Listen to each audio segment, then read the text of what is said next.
tethered stiff leg, barbell, deficit deadlift. It's probably the longest fucking move name I have in the whole. Are you done? Like. Yeah, it is ridiculous. Hey, Deb, pretend you're the sign language interpreter. Remember that sign language interpreter that really wasn't?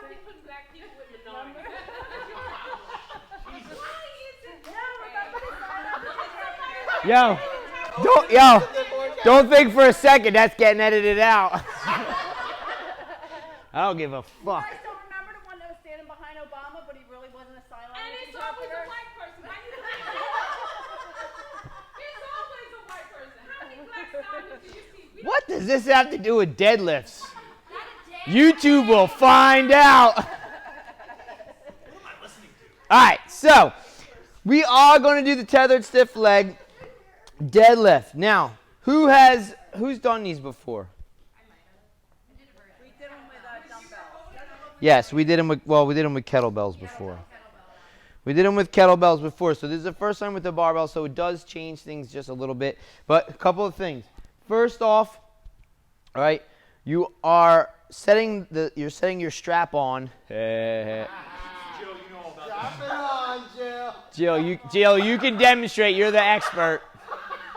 You're going to set the strap on right. No.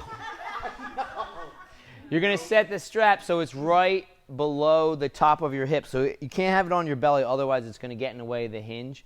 So you want to have it set up. Don't put it too low, because then you won't feel confident leaning into the strap. So you just got to have it right below the top of your hip. All right? And what you need to do is, so this is me standing up.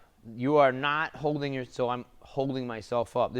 You are not holding yourself up while you're doing this. The whole entire point of this is a supplemental exercise. This is focusing on forcing you guys to work your hamstrings. There's a lot of you guys in here that you don't turn your hamstrings on. You guys do. You'll turn the glute on, but you shift your butt back onto your heels, so that will take the hamstring out of the movement. So when you guys do this, you have to be leaning out against the rope. It's like a trust fall. Thanks, buddy. It's like a trust fall. So you got to be leaning against the strap like this. I'm going to unlock my knees, but my legs have to stay straight. So we're not going into this position here.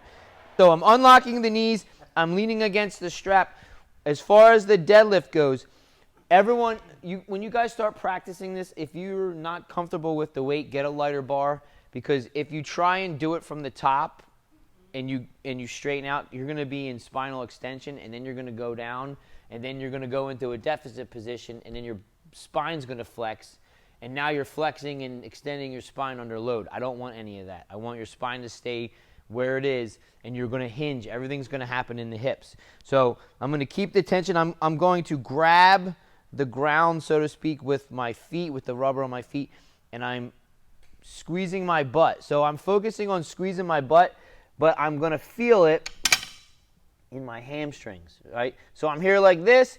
You guys can do that PVC pipe tension that we were working on last night. Everything stays nice and tight, and I'm squeezing my butt, and I'm only going up as far as I can. Keep the tension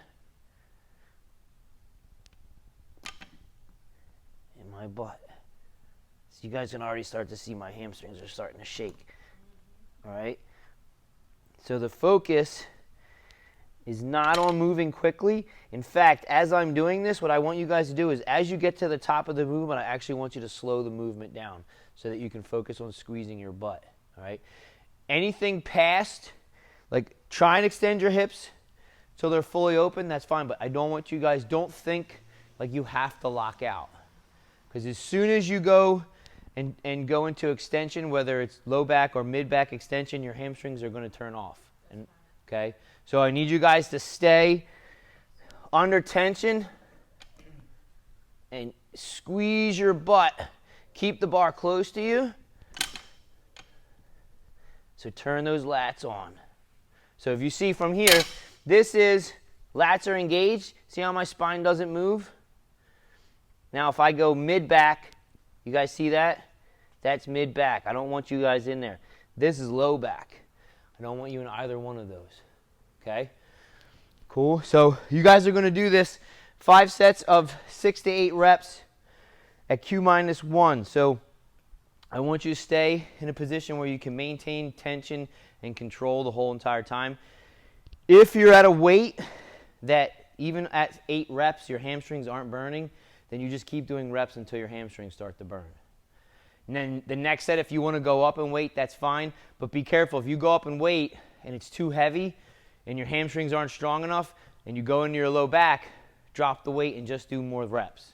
Because if you're picking a weight that's forcing you to go into your low back, it's defeating the purpose of the whole drill. All right? Any questions? There's no way you can slip and like smash your face. Nope. No. You'll be fine. And I mean, Jill brings up a good point. For you guys, the first couple reps, it's just going to be, you got to feel comfortable with leaning against the strap. All right? Because that leaning forward is what grabs the hamstrings. Like you can squeeze your butt hard and your hamstrings are what's going to start to burn. All right? And that's what we're looking for. Cool? All right. Let's go. Get to work.